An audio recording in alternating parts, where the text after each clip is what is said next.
You're welcome to People's Parliament. It is my pleasure to be a collective look into national and subnational issues. And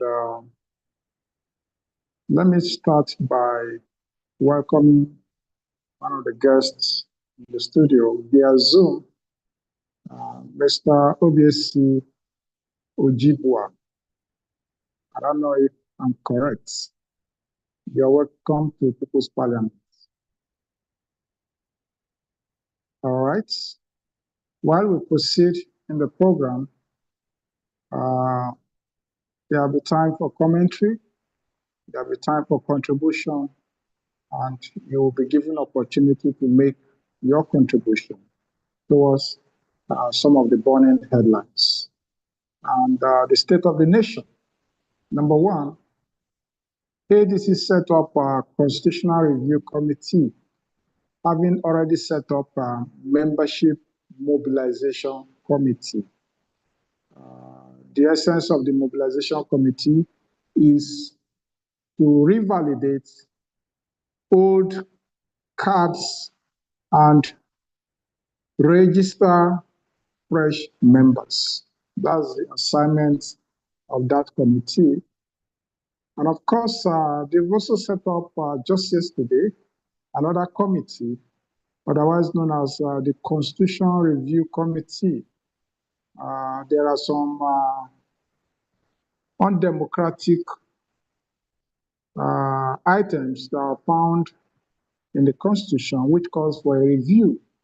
And that's why ADC has set up a Constitutional Review Committee to look into it and make adequate redrafts of the Constitution and submit a draft copy of the amendment version of the Constitution. And of course, the membership validation and revalidation team, we're going across the country to collect lists of new members from different wards and LGA. So it is expected that all intending new members of the ADC should do well to just commence ward meetings in your respective locality, design a banner carrying the ADC, then invite stakeholders who are also interested in the ADC to come together, hold regular meetings, document your membership such that when this membership validation team arrive in your state, you can simply approach them with your database for capturing and issuance of a membership card. You understand the ADC Directorate of Mobilization, Civil Societies and Progressive Engagement held a Zoom meeting where the NOS, that's the National, the National Organizing Secretary was in attendance, and he clarified that currently all existing old cards will be revalidated upon the arrival of the revalidation team, who are responsible with revalidating old members' membership cards, issuing them new ones, as well as onboarding new members into the ADC. And that membership card is free, no one pays a dime for it. But then, for your membership to be ratified, you need to pay for your monthly due, which has been accumulated into, I think you have to pay 1,000 naira for a number of months it will cover as your monthly due. So these are some of the development that is coming out from the ADC headquarters. And of course, number two, which is very critical for 2027 election, COPDEM has launched a very critical app, otherwise known as the Cube Charts. The Cube Chart is a game changer going into 2027. In a situation where the entirety of the country, as well as the international communities, have to sit back waiting for INEC to collate results for 4 days, 5 days, 3 days. That will no more be the case with the invention of this Cube Chat app. So if you are listening or you are joining us via YouTube, please be at liberty to download the Cube Chat app.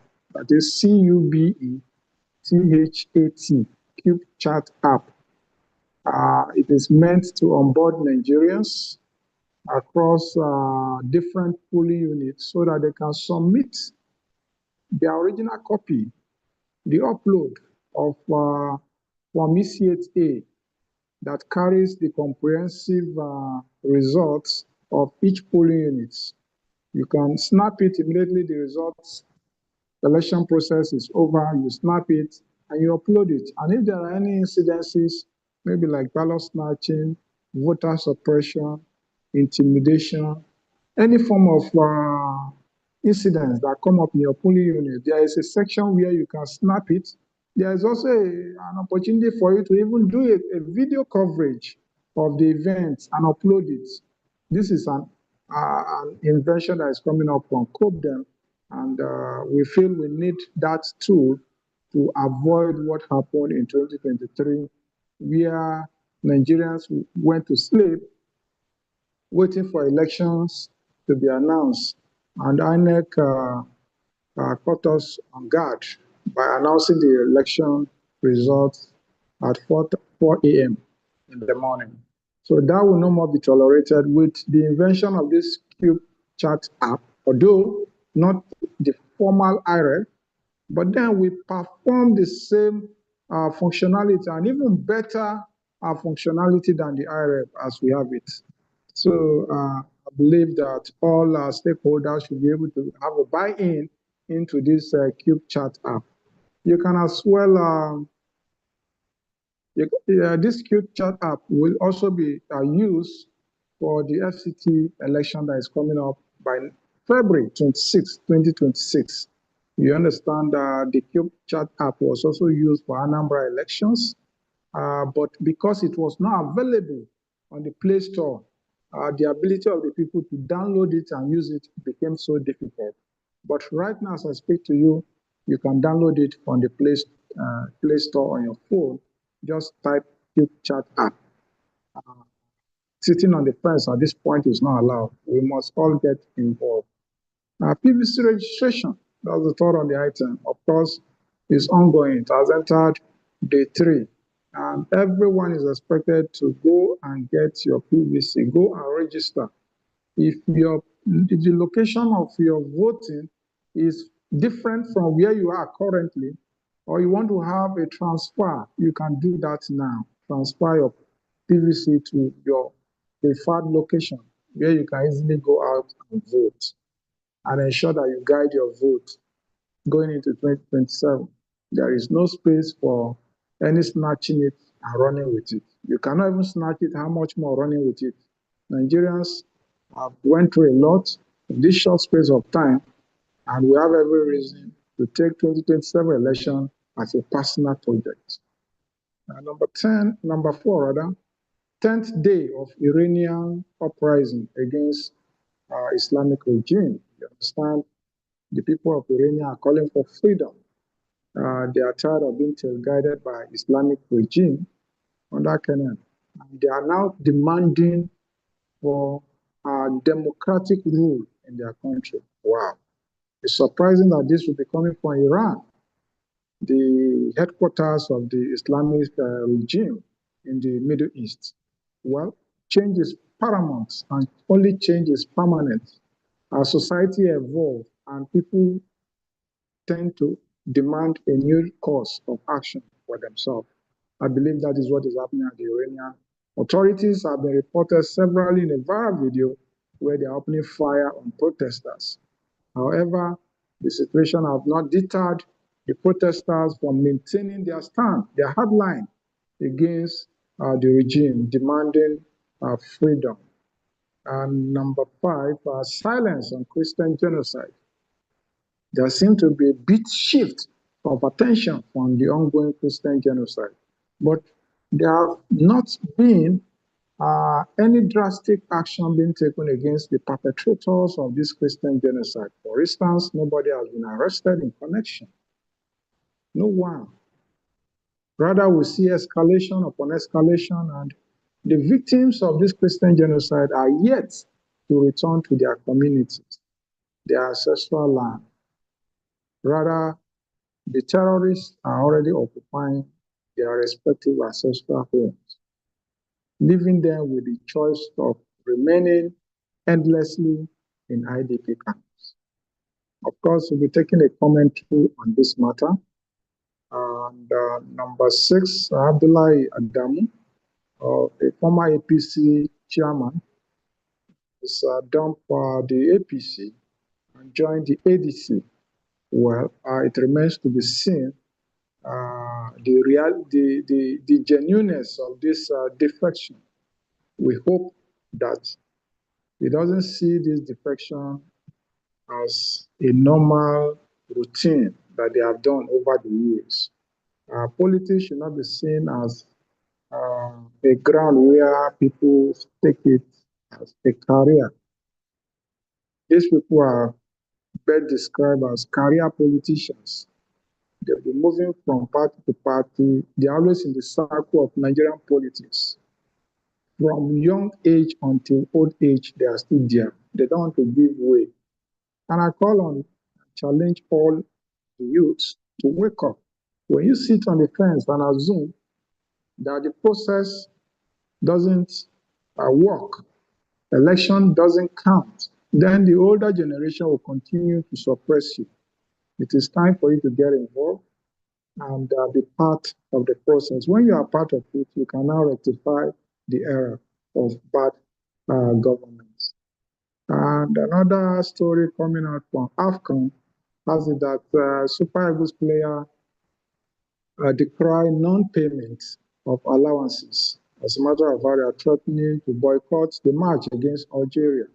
This is not a good development. Again, it boils down to what? Corruption in Nigeria. Taking too far. How can players bruise their legs in an attempt to do the country proud, and few officials will sit on their dollar allowances? It's very bad and is condemnable.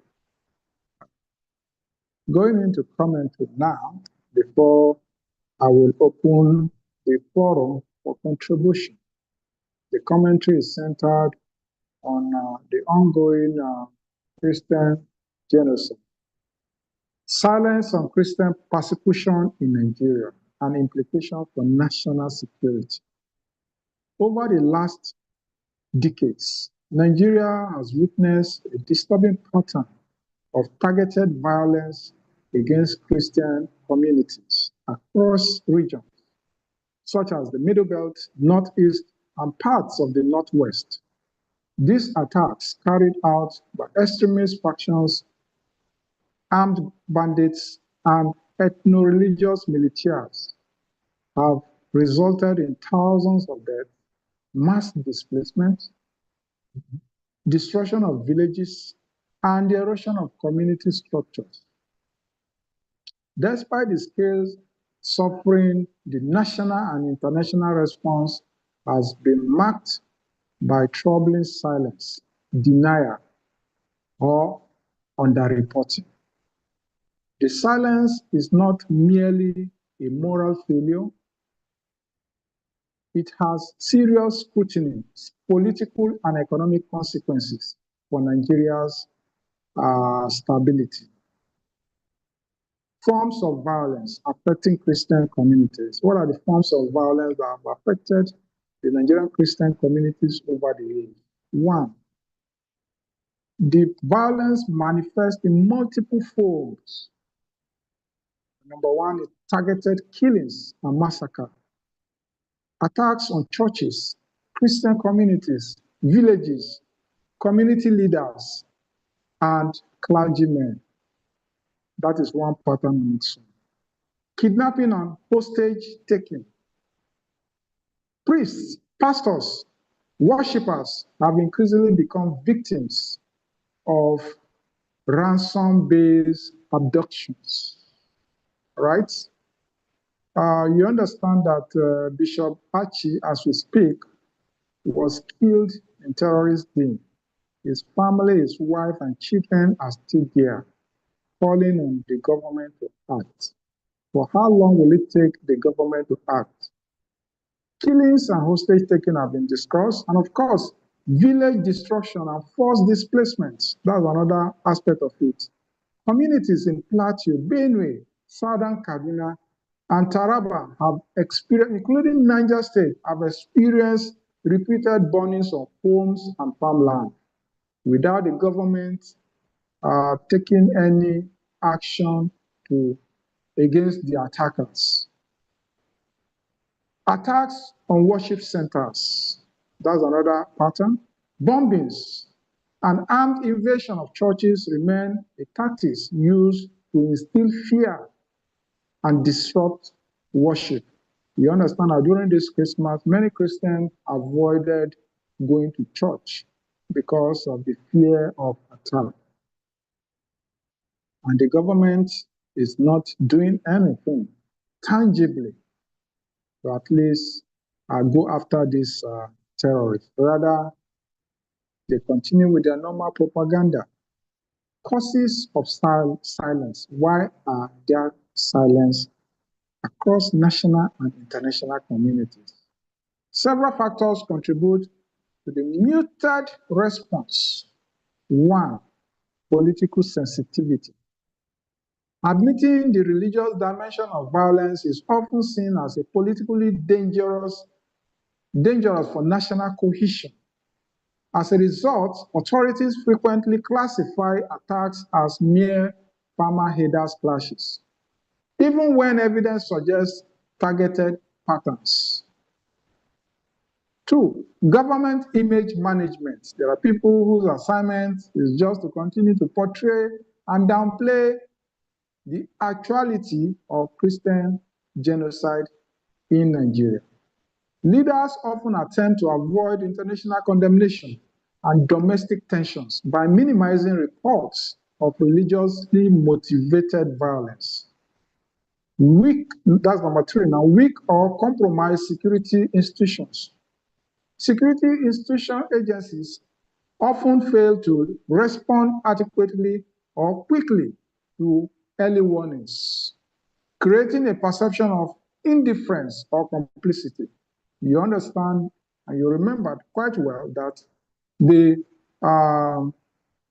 Elwata incidents that saw the massacre of over 200 children and women, there was an early warning that was given out to the Nigerian army. They did not respond to it, leading to wiping out of over 200 innocent civilians that went to sleep and could not return back alive. Media underreporting. Some local media houses avoid complicity, labeling the violence as religious persecution due to fear of government backlash, ethnic tension, or religious sanctions. For this fear alone, some people manage it. Then let's not talk about it. As a matter of fact, I understand how myself have been put under some situation that you don't need to emphasize on this. Why are we not going to talk about the problem that our people, the Nigerian populace, the Nigerian masses are facing? Security is everybody's business. And as far as the insecurity persists, as far as genocide persists, I will continue to report it. International geopolitical interests, what we call geopolitics, that is taking the trend. Foreign governments may downplay the crisis to preserve diplomatic or economic ties with Nigeria. Such country number one is Britain. Britain, a former Nigerian colonial master, have always been an advocate of being diplomatically correct when it comes to discussing the actuality of insecurity or terrorism in Nigeria. You understand, the BBC often don't report these genocide that is taking place in Nigeria for reasons of the economic ties that was discussed in this particular presentation. Implication of silence for national security. What is the consequential outcome of this silence on national security? Number one, erosion of public trust in government. Nigerian people no more trust the Nigerian government. For this systematic way of silencing the actuality of Christian genocide in Nigeria. When affected communities feel abandoned, believe in state protection collapse, this erodes legitimacy and fuel resentment. Separatist sentiments as well as distrust in national institutions. That is when Nigerians begin to have distrust against the military, call them for being compromised. They distrust the Nigerian government, even when there is a release, public release in the media. The Nigerian people don't believe it anymore. Even when the Nigerian military announce any confrontation against the terrorists, there are comments like audio, where show us the results, where are the dead body. All this come as a result of what? Lack of trust in the genuineness of the Nigerian government in ending terrorism and genocide in Nigeria. Radicalization and retaliatory violence. Silence and perceived injustice can push marginalized groups toward vigilantism or radical responses, creating circles of revenge attacks. When the Nigerian government is saddled with the responsibility of providing security for the Nigerian masses are seen to maintain complicity, it often leads to what? Groups now seeking self-help, forming vigilante groups and to be able to repel attacks, which often lead to what? Repeated cycle of attacks in the Nigerian communities, Christian communities. A spread of extremist ideology, that's another aspect of it. Extremist groups exploit the silence to expand recruitment, using propaganda to portray themselves as unstoppable, and the state is weak. With the propaganda that is being portrayed is that the Nigerian state is weak, that the Nigerian military, they don't have enough manpower. They try to portray the weakness. But you and I understand that the Nigerian military, the same Nigerian military that has been battling this insecurity, battling this genocide for over a decade now, was the same Nigerian military that went to different countries, participating in UN peacekeeping force, restoring peace in different countries. Why are they having challenge in ending genocide that started in Nigeria since 2009 and beyond, of course? So while we continue, weakening of faith harmony with this type of repeated reprisal attacks that is consuming the Nigerian Christian population, there will end up being disharmony among the two major religious bodies, that is the Christian body and the and the Muslim organization. We end up having what? Lack of trust for themselves. Perceived favoritism or inaction deepens religious divide and fosters suspicion between Christians and Muslims, weakening national unity. You see the problem that the government has created for lack of action? They end up creating division among the Christians and the Muslim population. Instead of seeing themselves as one under the Nigerian government, they are now seeing themselves in a different light, because the Nigerian government that is meant saddled with the responsibility of providing security of lives and property have failed the people. Humanitarian and economic consequences. Mass displacement disrupts agriculture. When there is mass displacement, of course, there can be no farming where there is insecurity, which leads to what? Worsening food insecurity. When there is mass displacement of local farmers, there will be food insecurity, which will also lead to what? Overburden of urban centers. Farmers are now moving to urban centers for security purpose, abandoning their trade of farming, which will, in the long run, lead to what? Food insecurity that we are facing today. And we increase what? The burden of refugees in urban centers, creating economic instability. It has a multifaceted implication. Militarization of local conflicts. Communities, many pursue arms, communities may pursue arms for self-defense. Of course, there have been an advocacy for self-defense in the wake up of the Nigerian government failure to protect the people. Due to loss of confidence in the state and increasing proliferation of weapons and the risk of wider conflict. International impacts. Silence could trigger one, travel advisories.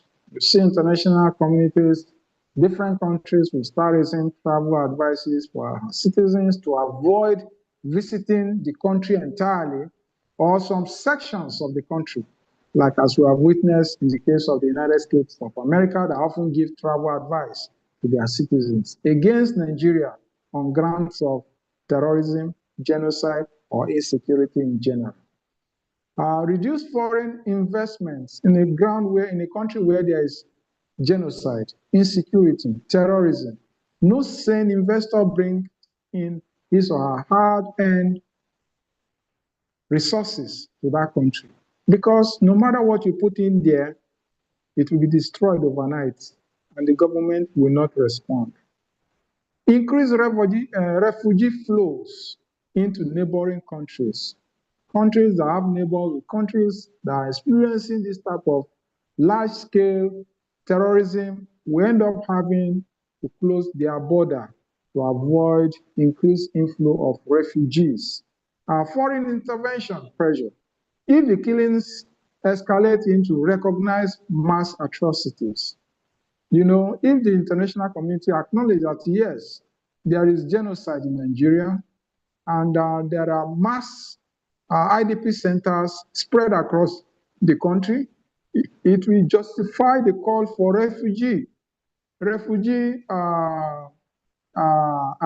demand from the citizens of Nigeria. It is on this basis that countries like Britain have downplayed it. They don't want Nigerians to start approaching their embassies for refugee status to be able to travel to their country. Recommendations. Strategic, these are the following now are strategic recommended actions for the Nigerian government as well as the international community to take if they are interested in restoring the dignity and hope of the Nigerian state. Acknowledgement of the crisis. You have to acknowledge that, yes, there is Christian genocide, and before taking further steps. Federal authorities must openly recognize the targeted nature of these attacks and classify them accurately. B, security sector reforms. They have to be overhauled of the Nigerian security architecture. It has not worked, so they have to be overhauled and change of command approach in order to be able to forestall the hope, the trust of the Nigerian people on Nigerian security architecture. Improve intelligence gathering.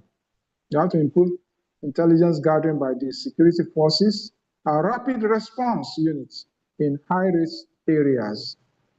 They have to be rapid response, set up units that can respond to distress call.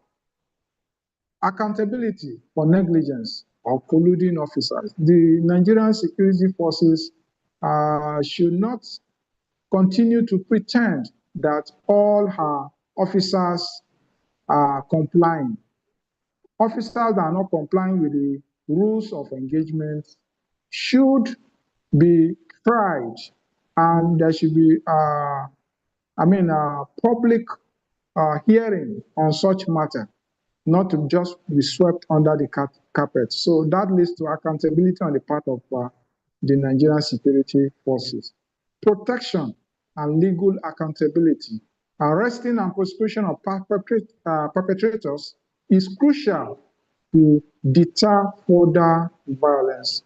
When perpetrators are repeatedly released or under the guise of repentance, it encourages others to do more.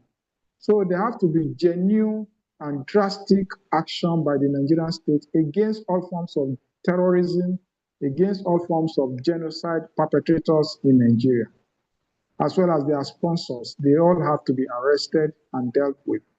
Interfaith dialogue platforms. The Nigerian government should be able to promote interfaith dialogue in order to promote the peaceful coexistence of the Nigerian people. Religious leaders must collaborate to counter extremism narratives and reduce tension. Any religious preacher that is found to be promoting extremism, promoting hate, should be arrested and taken to jail. This will quell all forms of tension between the Christian and Muslim communities. International cooperation. Nigeria should seek technical assistance for counterterrorism, border control, and conflict de-escalation. But if you cannot be able to end genocide or terrorism in your country, there is no harm in seeking for international help in this regard. In conclusion, the silence surrounding the persecution of Christians in Nigeria is more than a humanitarian oversight. It is a security crisis with long-term consequences for national cohesion, stability, and global reputation. Failing to address it invites further radicalization, communal breakdown, economic losses, and potential state fragility. Nigeria's leadership must move from denial to decisive actions. Only a transparent, inclusive, and security-driven approach can safeguard all citizens, both Christian, Muslim, and others religious adherents, and restore confidence in the Nigerian state. It is on this note I welcome you to tonight's discussion. You're joining on Zoom, you want to have your contribution on the subject matter so far discussed.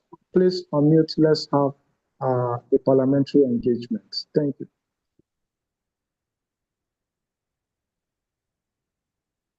Are you available to speak on the subject matter that have been discussed so far? Please unmute and speak. I see Mr. Joshua. You are here yes, joining us on Zoom. Unmuted. Okay, Mr. Easy, please unmute and speak. Thank you.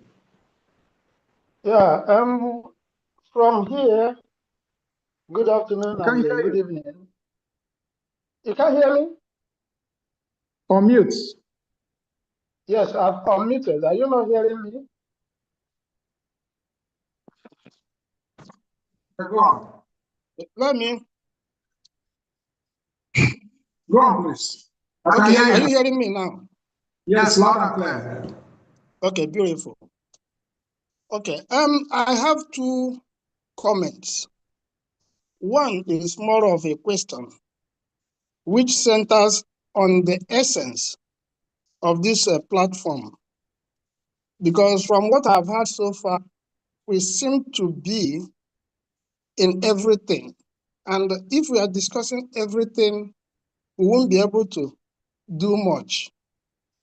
Based on that, I'm requesting if we can focus on 2027 election to ensure, one, that the app which you mentioned that has been developed is maximally utilized as a means of checkmating the outcome of the election.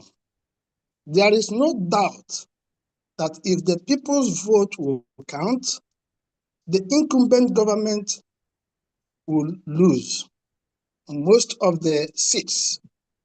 But if it doesn't count, it's still going to be the same, grab it and run away with it.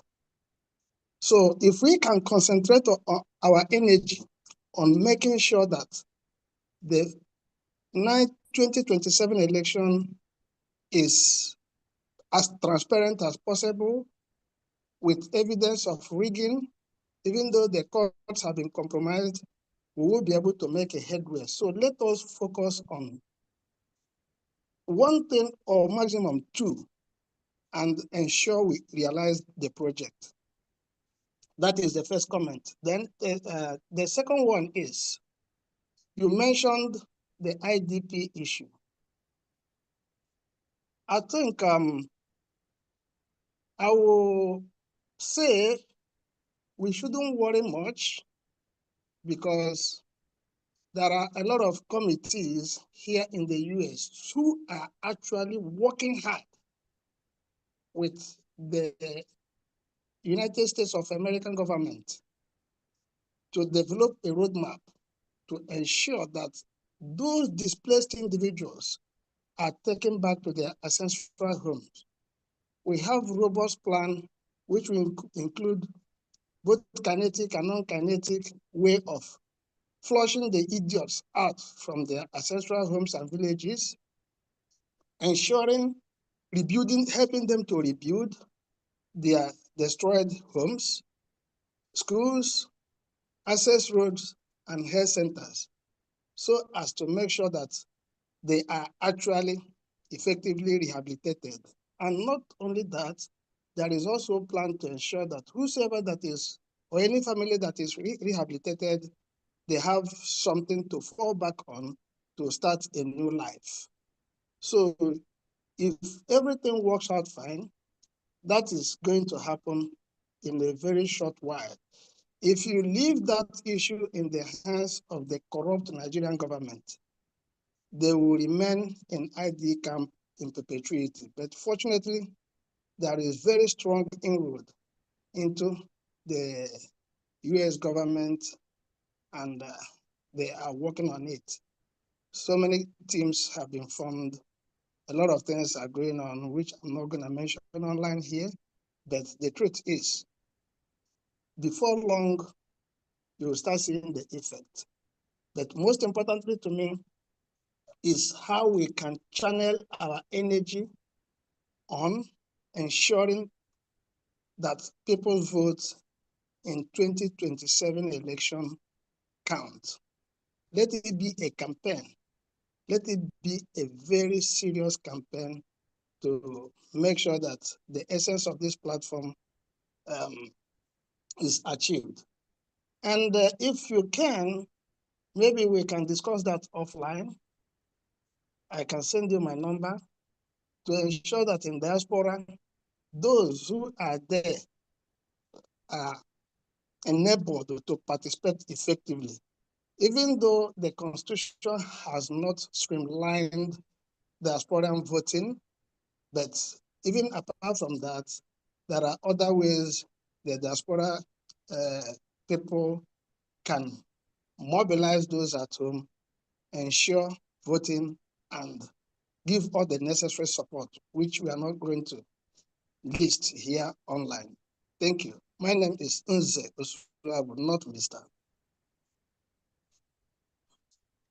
Okay, Mr. Nze, it's a pleasure to have you join today.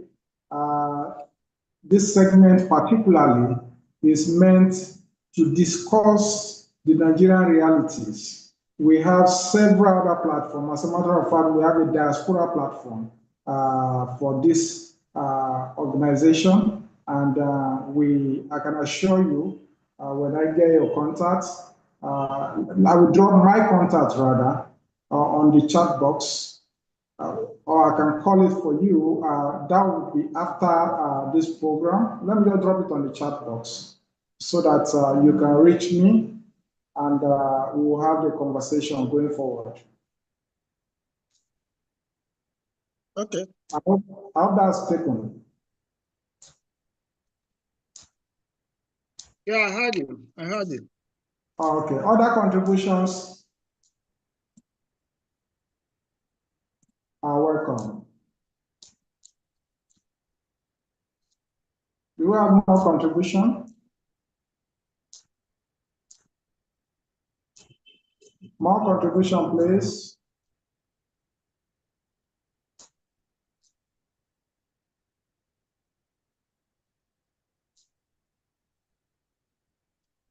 Okay, that's my number on the chat box. Have you seen it? The number is there. So when you get it, you confirm it. So talking about the app, the Cube Chat app, is a very wonderful project, and we test run it in Anambra during the off-cycle elections. And we are still going to test run it. We are going to use it fully, rather, for the FCT area council election that is coming up next month.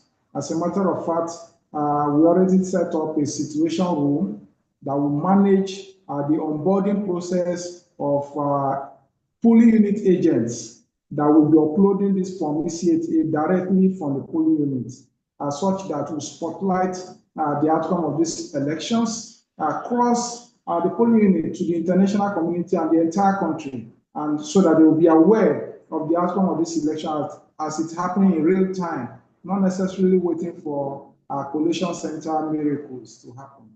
So that being noted, we have several other platforms, and I will take you through each of them so that you'll be aware of what COPDEM has been doing since 2023, when COPDEM was formed.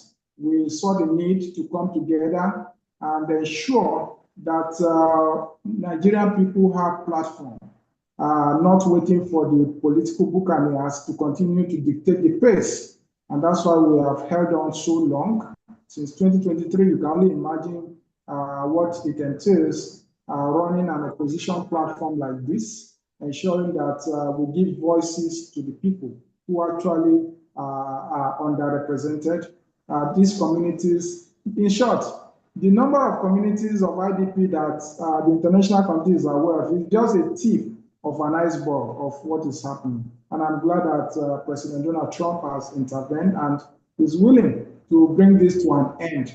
While we prepare for 2027, we are all hands are definitely on deck, ensuring that the Nigerian election come 2027 counts by all means necessary. It cannot be like business as usual when elections are announced to us at 4 a.m. and everybody go about their normal business. No, we have suffered enough as a country, as a people, and we cannot afford yet another ride of suffering. There have been wanton mismanagement of public resources, as been pointed out by many public commentary. The wastages cannot allow to continue. Please, we welcome more contribution on the subject matter, and you all are encouraged to please register for your PVC. As a matter of fact, the diaspora community, even if you are not allowed to vote, be rest assured, with organizations like COPDEM, your influence alone can give over 100 votes. I mean, if you are not allowed to vote in diaspora and you are able to influence 100 people to vote for a candidate, which one is better? Mr. Nze. Mr. Nze, are you there? So like I'm saying, it's all about collaboration and ensuring that we serve the purpose to the core and ensure accountability, transparency that help organization to move forward. We are determined, and beyond just this vote gap app, we already have an NGO that monitor election in Nigeria. We monitor the Anambra election, and we are going to monitor the FCT area council election. And of course, we will monitor 2027 general elections. So these are some of the things that we've been able to achieve, not just coming on social media and making loud noise. We have achieved a lot on the ground. As a matter of fact, we are doing perfectly well in ensuring we are able to make progress. Okay, I saw a comment now requesting for the amount for ADC membership cards. During the meeting, it was discussed that at least with 1,000 naira, you can register for a number of months, right? Up to like a year due cost 1,000 naira or so. So when you register, it is upon registration at your ward, you can now make this due payments for your membership record. So for now, like it was clarified by the NOS, the National Organizing Secretary, that there are no available cards for now. Cards are being prepared, are being produced in mass, that will be shared across the country, and that ADC cards are free, but you have to pay for membership due, which is monthly membership due.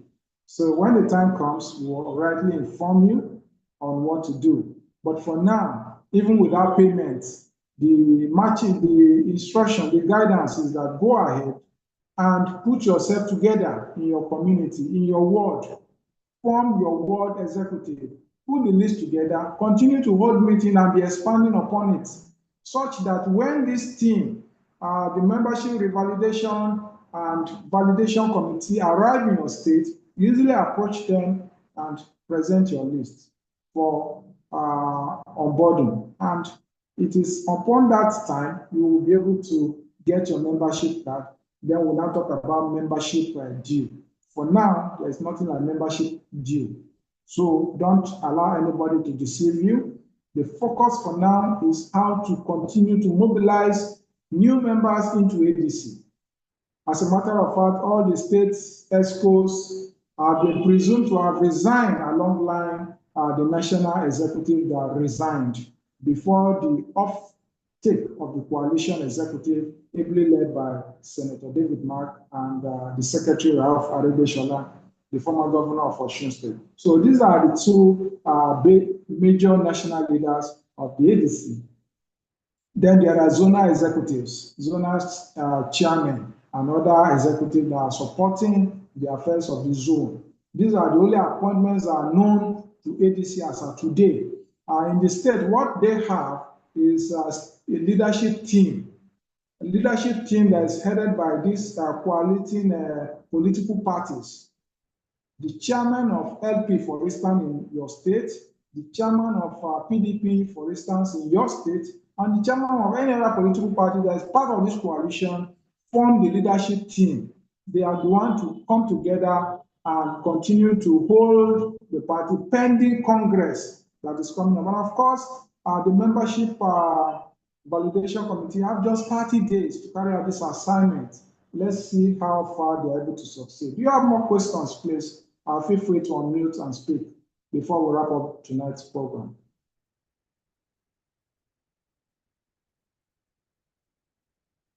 Any Good further evening. questions?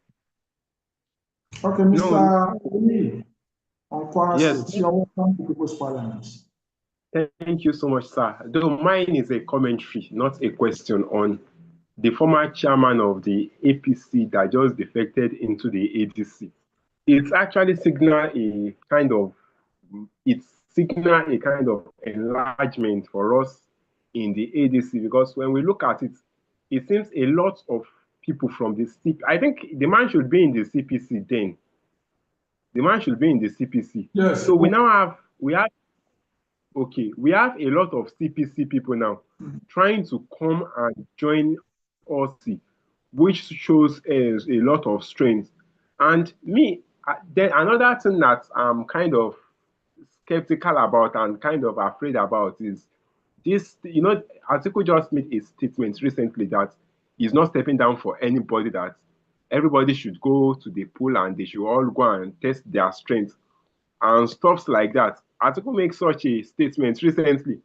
And when I read it and I saw it, in my own mind, I was like, oh, so is this the game this guy has been trying to play all along? So he was actually expecting Way Obedient to come into the ADC. Then from there, he will now manipulate his way, then get the ticket, then ask us to now be his vice, and thinking we are going to work together. Because I kept saying something. If Obi vice Atiku, I'm not going to campaign for it. In fact, I won't even work for that presidency, because being a vice and him being a president, they are mutually exclusive. So I believe we are going to continue our work. We are telling more people to pick up their membership card in the ADC, and looking at it, the way they're themselves into the ADC again is kind of I'm kind of scared because don't be surprised. At the end of the day, we might see maybe 1 million membership strength in the north, and also maybe in the south now. Most of us, we are not really interested in politics like that. Everybody just wants Obi to be the president. They don't want to enter into the murky water of politics. Everybody wants to go about their own business. Now, politics is a game of number. We cannot just ignore. And then at the end of the day, we now expecting a miracle. So even though we know that we have that strength politically, Obi is more appealing to young voters.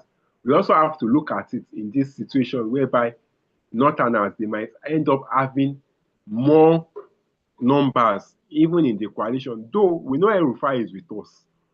And El-Rufai being with us, El-Rufai is one of the most organized politicians I've seen, because even President in the APC, El-Rufai was one of the people who were instrumental to Bola Ahmed getting the ticket, because it was the one that moved the motion that the presidential ticket should be zoned to the south. El-Rufai did it even when they did that APC coalition then, when they formed a merger.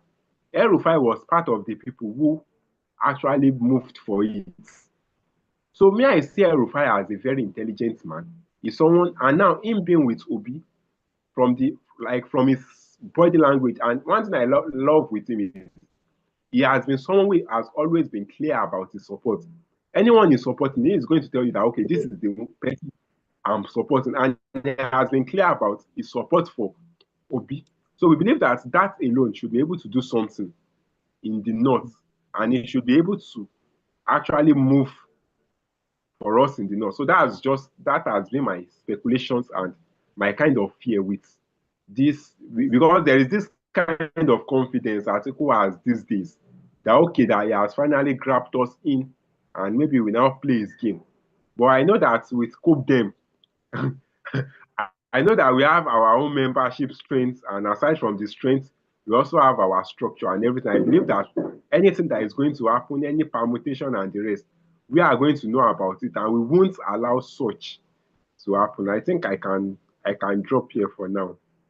Thank you so much for the opportunity, sir. Thank you, Mr. Oyeni from Kwara State. We thank you. So it is on this note we'll be drawing close the curtain for tonight's discussion. See you same time tomorrow, and do have a blessed evening. Thank you, and bye-bye. I remain your host, Mr. Akok Christian. Hello, good evening. Good evening. Yeah, that's Evans from Onitsha. Welcome. How is Onitsha today? Yeah, from Anambra State, precisely. You know, I've been a member obedient right from onset, even to the Labour Party during the 2023 general election. We participated very well. I don't know, this time around, for some time now, I've been offline, you understand? So I don't know the coordinator here in Anambra State, or even the person in charge or coordinator in Onitsha. I mean, I'm living in Onitsha South, you know. So I don't know how to get them, because so that they can now, so that I can get in touch with them. Which of the platform are you? Hello? Which of the platform are you? Are you in any of the platform? Obedient movement. They are in obedient movement. Don't worry. Which Dr. Chukwujeku was our coordinator there last year. Okay, what will happen? I will get across to you. I put my number in the chat box. Chat me. Only chat, please. When you chat me, I'll guide you on how to join your state ADC platform. Okay, thank you. Do you see me the number, or you use the one I put there already? You said what? Check the chat box. My phone number is there. You can use it to reach me. Okay, that's no problem. Thank you. Have you seen the phone number? Let me check. I've not seen it yet. check to confirm before we wrap it up. Okay. Let me check it here. It's loading.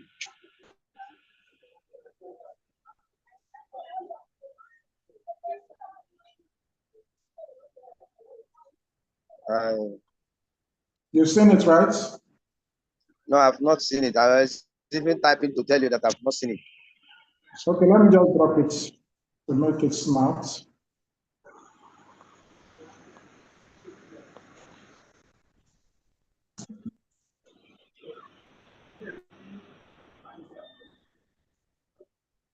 So you can resend it, please. Yeah, that's what I'm doing already.